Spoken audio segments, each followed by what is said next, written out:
नमस्कार विद्यार्थियों। आज हम जयशंकर प्रसाद की पुरस्कार कहानी के बारे में पढ़ेंगे। जयशंकर प्रसाद जी की पुरस्कार कहानी इनकी बहुत प्रसिद्ध कहानी है। इस कहानी की नायिका मधुलिका है, जो कौशल की एक कृषक बालिका है। नायक मगध का निर्वासित राजकुमार अरुण है। कहानी कुछ इस प्रकार है। कौशल राज्य में प्रतिवर्ष खेती का एक उत्सव होता है, जिसमें राजा किसानों के खेत में बीज बोता है और बदले में उस किसान को उसकी भूमि का चौगुना मूल्य पुरस्कार के रूप में देता है। इस वर्ष यह सम्मान मधुलिका को मिलता है। महाराज उसे स्वर्ण मुद्राएं पुरस्कार के रूप में देते हैं, पर मधुलिका अपनी पैतृक भूमि के बदले वह पुरस्कार लेने से मना कर देती है। कुछ समय बाद मगध का राजकुमार अरुण मधुलिका से प्रेम का अभिनय करके दुर्ग के पास की भूमि पुरस्कार में मांगने के लिए उकसाता है, ताकि वह वहां से दुर्ग पर आक्रमण कर सके। अरुण की बातों में आकर मधुलिका ऐसा ही करती है और वह भूमि ले लेती है। अरुण अपनी योजना में सफल होता दिख रहा था, लेकिन अंततः जब आक्रमण होता है तो मधुलिका को अपने देश के प्रति कर्तव्य याद आता है। वह राजा को अरुण के षड्यंत्र की सूचना देती है, जिससे आक्रमण विफल हो जाता है और अरुण को बंदी बना लिया जाता है। महाराज मधुलिका के इस कार्य से प्रसन्न होकर उसे पुरस्कार मांगने के लिए कहते हैं। तब मधुलिका अपने देशद्रोही प्रेमी अरुण के साथ ही मृत्युदंड मांगती है। ये कहानी कर्तव्यनिष्ठा, देश प्रेम और त्याग की भावना को दर्शाती है। जयशंकर प्रसाद की पुरस्कार कहानी को इनके प्रसिद्ध कहानी संग्रह आंधी से लिया गया है। आंधी कहानी संग्रह है इनका चौथा कहानी संग्रह है, जिसका प्रकाशन सन 1931 ईस्वी में भारती भंडार इलाहाबाद से हुआ था। इस संग्रह में कुल 11 कहानियां हैं, जिनमें आंधी, मधुआ, दासी, व्रतभंग, ग्राम गीत, पुरस्कार, घीसू, बेड़ी, विजया, अमिट स्मृति और नीरा है। अब आइए हम मूल कहानी को पढ़ते हैं। आद्रा नक्षत्र, आकाश में काले काले बादलों की घुमड़, जिसमें देव दुदुम्बी का गंभीर घोष। प्राची के एक निरभ्र कोने से स्वर्ण पुरुष झांकने लगा था। देखने लगा महाराज की सवारी। शैलमाला के अंचल में समतल उर्वरा भूमि से सौंधी बास उठ रही थी। नगर तोरण से जयघोष हुआ। भीड़ में गजराज का चामरधारी शुंड उन्नत दिखाई पड़ा। वह हर्ष और उत्साह का समुद्र हिलोर भरता हुआ आगे बढ़ने लगा। प्रभात की हेम किरणों से अनुरंजित नन्ही नन्ही बूंदों का एक झोंका स्वर्ण मल्लिका के समान बरस पड़ा। मंगल सूचना से जनता ने हर्ष ध्वनि की। रथों, हाथियों और अश्वारोहियों की पंक्ति जम गई। दर्शकों की भीड़ भी कम न थी। गजराज बैठ गया, सीढ़ियों से महाराज उतरे। सौभाग्यवती और कुमारी सुंदरियों के दो दल, आम्र पल्लवों से सुशोभित, मंगल कलश, फूल और कुमकुम तथा खीलों से भरे थाल लिए मधुर गान करते हुए आगे बढ़े। महाराज के मुख पर मधुर मुस्कान थी। पुरोहित वर्ग ने स्वस्त्यन किया। स्वर्ण रंजित हल्की मूठ पकड़कर महाराज ने जुते हुए सुंदर पुष्ट बेलों को चलने का संकेत किया। बाजे बजने लगे। किशोरियों, कुमारियों ने खिलों और फूलों की वर्षा की। कौशल का यह उत्सव प्रसिद्ध था। एक दिन के लिए महाराज को कृषक बनना पड़ता। उस दिन इंद्र पूजन की धूमधाम होती। गोट होती। नगर निवासी उस पहाड़ी भूमि में आनंद मनाते। प्रतिवर्ष का प्रतिवर्ष कृषि का यह महोत्सव उत्साह से संपन्न होता। दूसरे राज्यों से भी युवक राजकुमार इस उत्सव में बड़े चाव से आकर योग देते। मगध का एक राजकुमार अरुण अपने रथ पर बैठा बड़े कुतूहल से ये दृश्य देख रहा था। बीजों का एक थाल लिए कुमारी मधुलिका महाराज के साथ थी। बीज बोते हुए महाराज जब हाथ बढ़ाते, तब मधुलिका उनके सामने थाल कर देती। ये खेत मधुलिका का था, जो इस साल महाराज की खेती के लिए चुना गया था। इसलिए बीज देने का सम्मान मधुलिका ही को मिला। इसलिए बीज देने का सम्मान मधुलिका ही को मिला। वह कुमारी थी, सुंदरी थी। कोशेई वसन उसके शरीर पर इधर उधर लहराता हुआ स्वयं शोभित हो रहा था। वह कभी उसे संभालती और कभी अपने रूखे अलकों को। कृषक बालिका के शुभ्र भाल पर श्रम कणों की भी कमी नहीं थी। वे सब बरौनियों में गुथे जा रहे थे। सम्मान और लज्जा उसके अधरों पर मंद मुस्कुराहट के साथ सिहर उठते। किंतु महाराज को बीज देने में उसने शिथिलता नहीं की। सब लोग महाराज का हल चलाना देख रहे थे, विस्मय से, कुतूहल से। और अरुण देख रहा था कृषक कुमारी मधुलिका को। आहा, कितना भोला सौंदर्य, कितनी सरल चितवन। उत्सव का प्रधान कृत्य समाप्त हो गया। महाराज ने मधुलिका के खेत का पुरस्कार दिया। थाल में कुछ स्वर्ण मुद्राएं। वह राजकीय अनुग्रह था। मधुलिका ने थाली सिर से लगा ली, किंतु साथ ही उसमें की स्वर्ण मुद्राओं को महाराज पर न्योछावर करके बिखेर दिया। मधुलिका की उस समय की ऊर्ज्वसित मूर्ति लोग आश्चर्य से देखने लगे। महाराज की भ्रकुटी भी जरा चढ़ी ही थी कि मधुलिका ने सविनय कहा, देव, यह मेरे पितृ पितामहों की भूमि है, इसे बेचना अपराध है। इसलिए मूल्य स्वीकार करना मेरी सामर्थ्य के बाहर है। महाराज के बोलने के पहले ही वृद्ध मंत्री ने तीखे स्वर से कहा, अबोध, क्या बक रही है? राजकीय अनुग्रह का तिरस्कार तेरी भूमि से चौगुना मूल्य है। फिर कौशल का तो यह सुनिश्चित राष्ट्रीय नियम है। तू आज से राजकीय रक्षण पाने की अधिकारिणी हुई। इस धन से अपने को सुखी बना। राजकीय रक्षण की अधिकारिणी तो सारी प्रजा है मंत्रीवर। महाराज को भूमि समर्पण करने में तो मेरा कोई विरोध न था और न है, किंतु मूल्य स्वीकार करना असंभव है। मधुलिका उत्तेजित हो उठी। महाराज के संकेत करने पर मंत्री ने कहा, देव, वाराणसी युद्ध के अन्यतम वीर सिंहमित्र की यह एकमात्र कन्या है। महाराज चौंक उठे।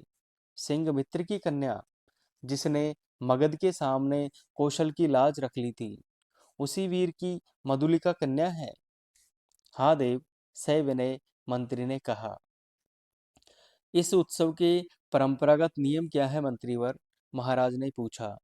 देव, नियम तो बहुत साधारण है। किसी भी अच्छी भूमि को इस उत्सव के लिए चुनकर नियमानुसार पुरस्कार स्वरूप उसका मूल्य दे दिया जाता है। वह भी अत्यंत अनुग्रह पूर्वक, अर्थात भू संपत्ति का चौगुना मूल्य उसे मिलता है। उस खेती को वही व्यक्ति वर्ष भर देखता है, वह राजा का खेत कहलाता है। महाराज को विचार संघर्ष से विश्राम की अत्यंत आवश्यकता थी। महाराज चुप रहे।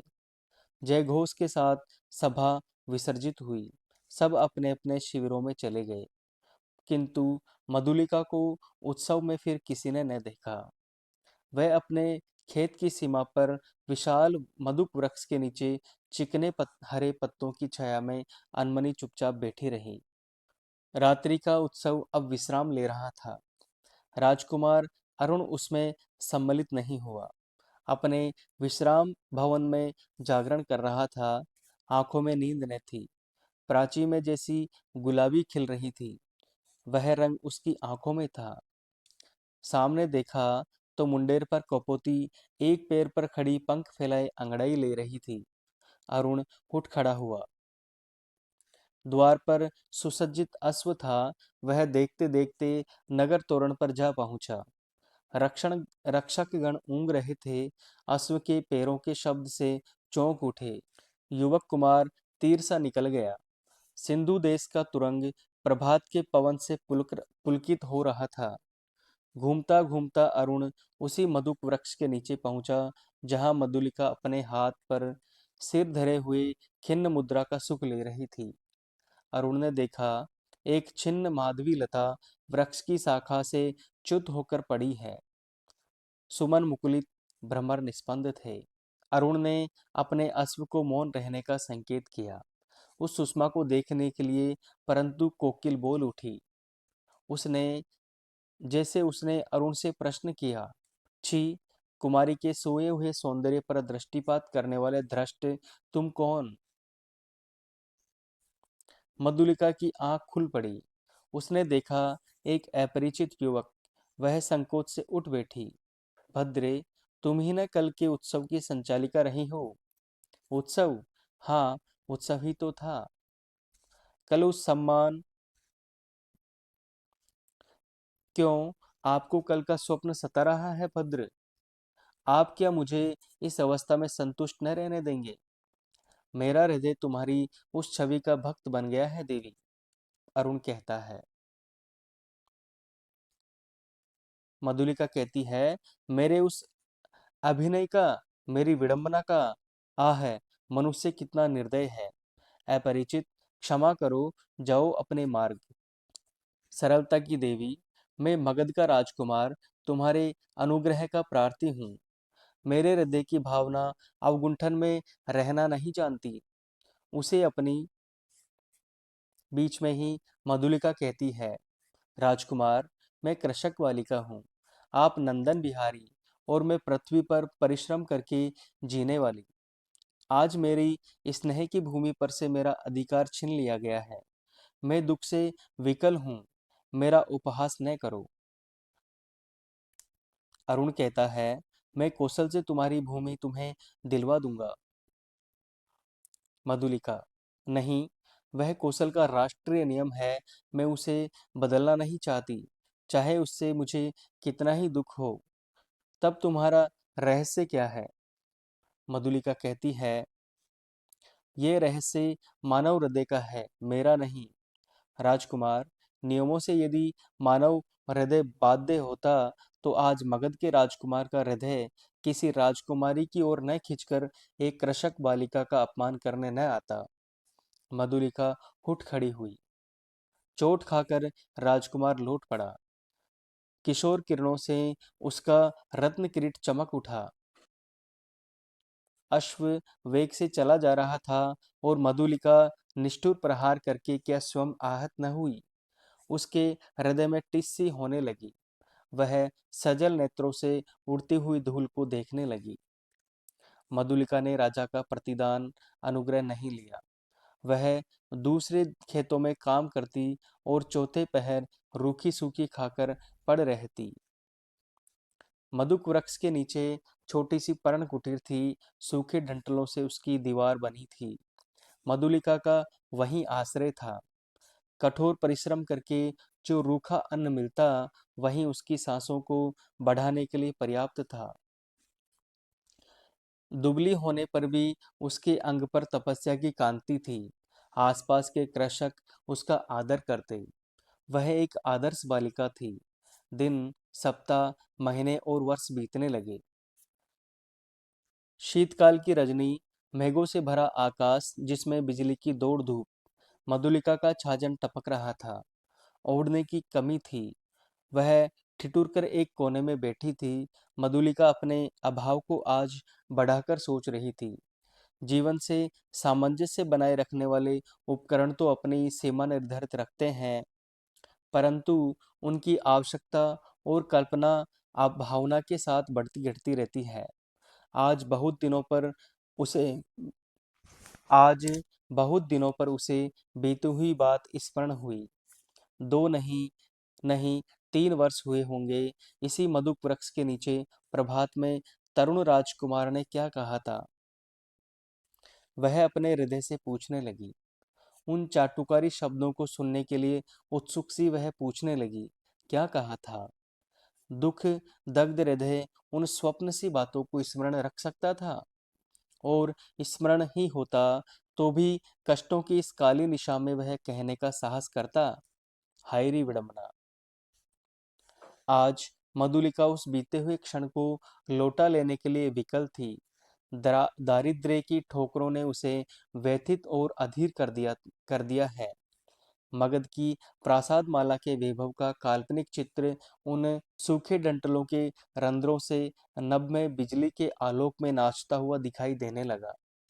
खिलवाड़ी शिशु जैसे श्रावण की संध्या में जुगनू को पकड़ने के लिए हाथ लपकाता है, वैसे ही मधुलिका मन ही मन कर रही थी। अभी वह निकल गया। वर्षा ने भीषण रूप धारण किया। गड़गड़ाहट बढ़ने लगी। ओले पड़ने की संभावना थी। मधुलिका अपनी जर्जर झोंपड़ी के लिए कांप उठी। सहसा बाहर कुछ शब्द हुआ। कौन है यहाँ? पथिक को आश्रय चाहिए। मधुलिका ने डंठलों का कपाट खोल दिया। बिजली चमक उठी। उसने देखा एक पुरुष घोड़े की डोर पकड़े खड़ा है। सहसा वह चिल्ला उठी, राजकुमार! मधुलिका आश्चर्य से युवक ने कहा। एक क्षण के लिए सन्नाटा छा गया।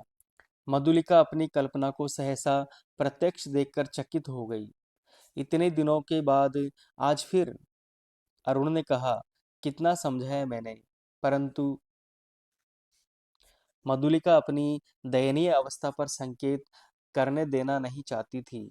उसने कहा, और आज आपकी यह क्या दशा है? सिर झुकाकर अरुण ने कहा, मैं मगध का विद्रोही निर्वासित कौशल में जीविका खोजने आया हूँ। मधुलिका उस अंधकार में हंस पड़ी। मगध का विद्रोही राजकुमार का स्वागत करे एक अनाथिनी कृषक बालिका, यह भी एक विडंबना है। तो भी मैं स्वागत के लिए प्रस्तुत हूँ। शीतकाल की निस्तब्ध रजनी, कोहरे से धुली हुई चांदनी, हाड़ कपा देने वाला समीर, तो भी अरुण और मधुलिका दोनों पहाड़ी गह्वर के द्वार पर वट वृक्ष के नीचे बैठे हुए बातें कर रहे हैं। मधुलिका की वाणी में उत्साह था, किंतु अरुण जैसे अत्यंत सावधान होकर बोलता। मधुलिका ने पूछा, जब तुम इतनी विपन्न अवस्था में हो, तो फिर इतने सैनिकों को रखने की क्या जरूरत है? मधुलिका, बाहुबल ही तो वीरों की आजीविका है। ये मेरे जीवन मरण के साथी हैं। भला मैं इन्हें कैसे छोड़ देता? और करता ही क्या? क्यों? हम लोग परिश्रम से कमाते और खाते। अब तो तुम बीच में ही। अरुण बोलता है, भूल न करो, मैं अपने बाहुबल पर भरोसा करता हूँ। नए राज्य की स्थापना कर सकता हूँ। निराश क्यों हो जाऊं? अरुण के शब्दों में कंपन था। वह जैसे कुछ कहना चाहता था, पर कह नहीं सकता था। नवीन राज्य? ओहो, तुम्हारा उत्साह तो कम नहीं। भला कैसे? कोई ढंग तो बताओ, मैं भी तो कल्पना का आनंद ले लूं। अरुण कहता है, कल्पना का आनंद नहीं मधुलिका, मैं तुम्हें राजरानी के सम्मान में सिंहासन पर बिठाऊंगा। तुम अपने छिने हुए खेत की चिंता करके भयभीत न हो।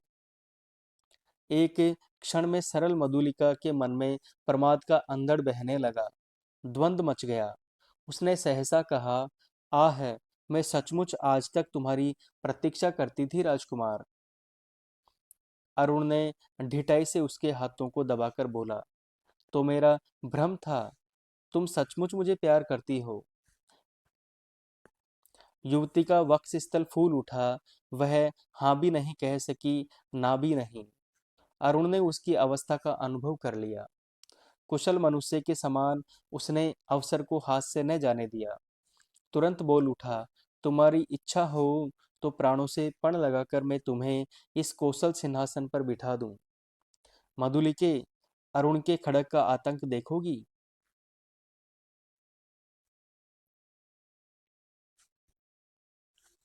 मधुलिका एक बार कांप उठी। वह कहना चाहती थी नहीं। मधुलिका एक बार कांप उठी। वह कहना चाहती थी नहीं, किंतु उसके मुंह से निकला क्या? सत्य मधुलिका, कौशल नरेश तभी से तुम्हारे लिए चिंतित है। ये मैं जानता हूँ। तुम्हारी साधारण सी प्रार्थना वह अस्वीकार नहीं करेंगे। और मुझे यह भी विदित है कि कौशल के सेनापति अधिकांश सैनिकों के साथ पहाड़ी दस्युओं का दमन करने के लिए बहुत दूर चले गए हैं। मधुलिका की आंखों के आगे बिजलियां हंसने लगी। दारुण भावना से उसका मस्तक विकृत हो उठा। अरुण ने कहा, तुम बोलती नहीं हो। जो कहोगे वह करूंगी, मधुलिका ने मंत्रमुग्ध सी होकर कहा। स्वर्ण मंच पर कौशल नरेश अर्धनिद्रित अवस्था में आंखें मुकुलित किए हैं। एक चामरधारिणी युवती पीछे खड़ी अपनी कलाई बड़ी कुशलता से घुमा रही है। चामर के क्षुब्र आंदोलन उस प्रकोष्ठ में धीरे धीरे संचालित हो रहे हैं। तांबुल वाहिनी प्रतिमा के समान दूर खड़ी है। प्रतिहारी ने आकर कहा, जय हो देव, एक स्त्री कुछ प्रार्थना लेकर आई है। आंखें खोलते हुए महाराज ने कहा, स्त्री प्रार्थना करने आई, आने दो। प्रतिहारी के साथ मधुलिका आई। उसने प्रणाम किया।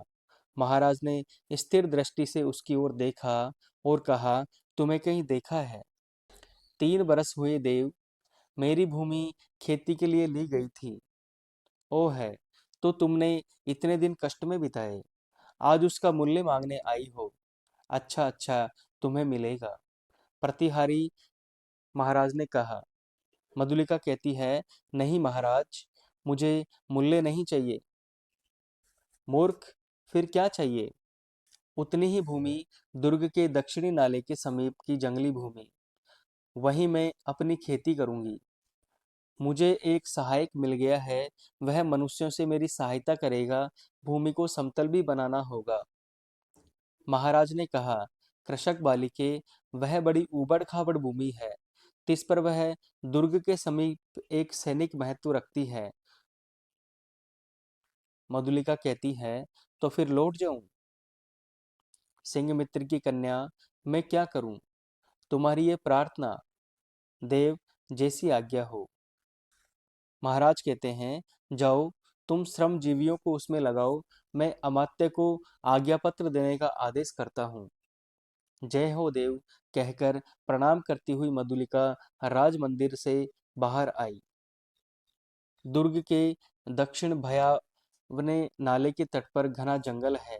आज मनुष्यों के पद संचार से शून्यता भंग हो रही थी और उनके छिपे वे मनुष्य स्वतंत्रता से इधर उधर घूमते थे।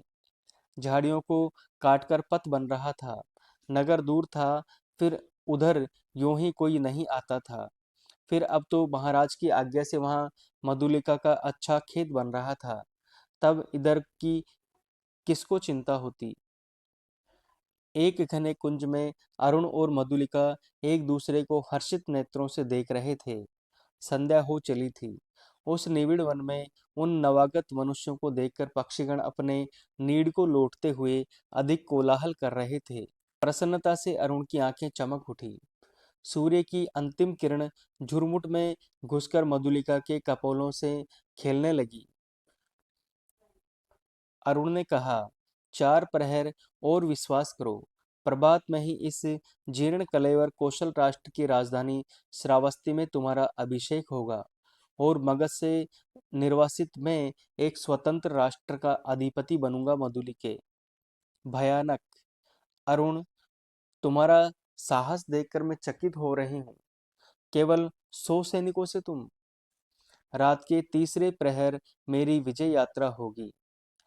तो तुमको इस विजय पर विश्वास है? अवश्य। तुम अपनी झोपड़ी में यह रात बिताओ। प्रभात से तो राज मंदिर ही तुम्हारा लीला निकेतन बनेगा। मधुलिका प्रसन्न थी, किंतु अरुण के लिए उसकी कल्याण कामना सशंक थी। वह कभी कभी उद्विग्न सी होकर बालकों के समान प्रश्न कर बैठती। अरुण उसका समाधान कर देता। सहसा कोई संकेत पाकर उसने कहा, अच्छा, अंधकार अधिक हो गया, अभी तुम्हें दूर जाना है और मुझे भी प्राणपण से इस अभियान के प्रारंभिक कार्यों को अर्धरात्रि तक पूरा कर लेना चाहिए। तब रात्रि भर के लिए विदा। मधुलिके। मधुलिका उठ खड़ी हुई।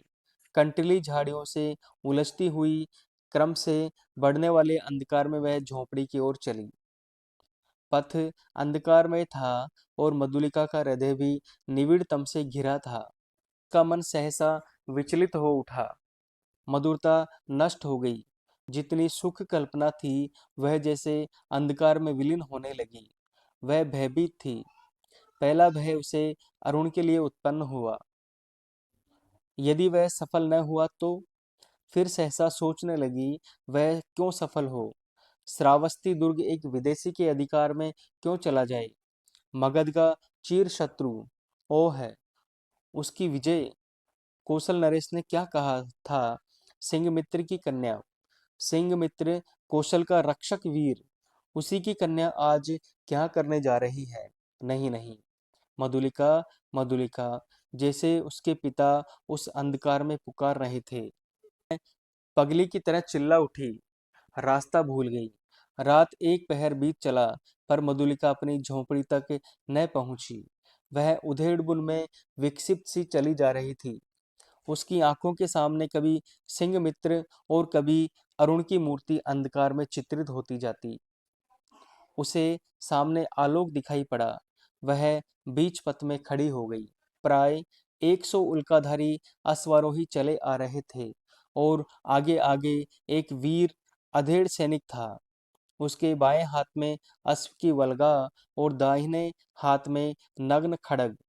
अत्यंत धीरता से वह टुकड़ी अपने पथ पर चल चल रही थी, परंतु मधुलिका बीच पथ से हिली नहीं। प्रमुख सैनिक पास आ गया, पर मधुलिका अब भी नहीं हटी। सैनिक ने अश्व रोककर कहा, कौन? कोई उत्तर नहीं मिला। तब तक दूसरे अश्वारोही ने कड़क कर कहा, तू कौन है स्त्री? कौशल के सेनापति को शीघ्र उत्तर दे। रमणी जैसे विकारग्रस्त स्वर से मैं चिल्ला उठी, बांध लो, मुझे बांध लो, मेरी हत्या करो, मैंने अपराध ही ऐसा किया है। सेनापति हंस पड़े, बोले, पगली है। पगली नहीं, यदि वही होती तो इतनी विचार वेदना क्यों होती? सेनापति, मुझे बांध लो, राजा के पास ले चलो। सेनापति कहते हैं, क्या है, स्पष्ट कह। श्रावस्ती का दुर्ग एक प्रहर में दस्युओं के हस्तगत हो जाएगा। दक्षिणी नाले के पार उनका आक्रमण होगा। सेनापति चौंक उठे। उन्होंने आश्चर्य से पूछा, तू क्या कह रही है? मैं सत्य कह रही हूँ, शीघ्रता करो। सेनापति ने 80 सैनिकों को नाले की ओर धीरे धीरे बढ़ने की आज्ञा दी और स्वयं 20 अश्वारोहियों के साथ दुर्ग की ओर बढ़े। मधुलिका एक अश्वारोही के साथ बांधी गई। श्रावस्ती का दुर्ग कौशल राष्ट्र का केंद्र इस रात्रि में अपने विगत वैभव का स्वप्न देख रहा था। भिन्न राजवंशों ने उसके प्रांतों पर अधिकार जमा लिया है। अब वह केवल कई गांवों का अधिपति है। फिर भी उसके साथ कौशल के अतीत की स्वर्ण गाथाएं लिपटी है। वही लोगों की ईर्ष्या का कारण है। जब थोड़े से अश्वारोही बड़े वेग से आते हुए दुर्ग द्वार पर रुके, तब दुर्ग के प्रहरी चौंक उठे। उल्का के आलोक में उन्होंने सेनापति को पहचाना। द्वार खुला। सेनापति घोड़े की पीठ से उतरे। उन्होंने कहा, अग्निसेन, दुर्ग में कितने सैनिक होंगे? सेनापति की जय हो। 200। उन्हें शीघ्र ही एकत्र करो, परंतु बिना किसी शब्द के। 100 को लेकर तुम शीघ्र ही चुपचाप दुर्ग के दक्षिणी की ओर चलो। आलोक और शब्द न हो। सेनापति ने मधुलिका की ओर देखा। वह खोल दी गई। उसे अपने पीछे आने का संकेत कर सेनापति राजमंदिर की ओर बढ़े। प्रतिहारी ने सेनापति को देखते ही महाराज को सावधान किया। वह अपनी सुख निद्रा के लिए प्रस्तुत हो रहे थे, किंतु सेनापति को और साथ में मधुलिका को देखते ही चंचल हो उठे। सेनापति ने कहा, जय हो देव, इस स्त्री के कारण मुझे इस समय उपस्थित होना पड़ा है। महाराज ने स्थिर नेत्रों से देखकर कहा, सिंहमित्र की कन्या, फिर यहाँ क्यों? क्या तुम्हारा क्षेत्र नहीं बन रहा है? कोई बाधा? सेनापति, मैंने दुर्ग के दक्षिणी नाले के समीप की भूमि इसे दे दी है। क्या उसी संबंध में तुम कुछ कहना चाहते हो?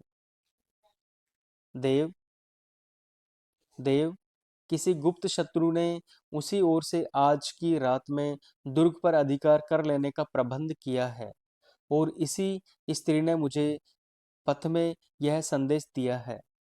राजा ने मधुलिका की ओर देखा। वह कांप उठी। घृणा और लज्जा से वह गड़ी जा रही थी। राजा ने पूछा, मधुलिका, यह सत्य है? राजा ने सेनापति से कहा, सैनिकों को एकत्र करके तुम चलो, मैं अभी आता हूँ। सेनापति के चले जाने पर राजा ने कहा, सिंहमित्र की कन्या, तुमने एक बार फिर कौशल का उपकार किया। ये सूचना देकर तुमने पुरस्कार का काम किया है।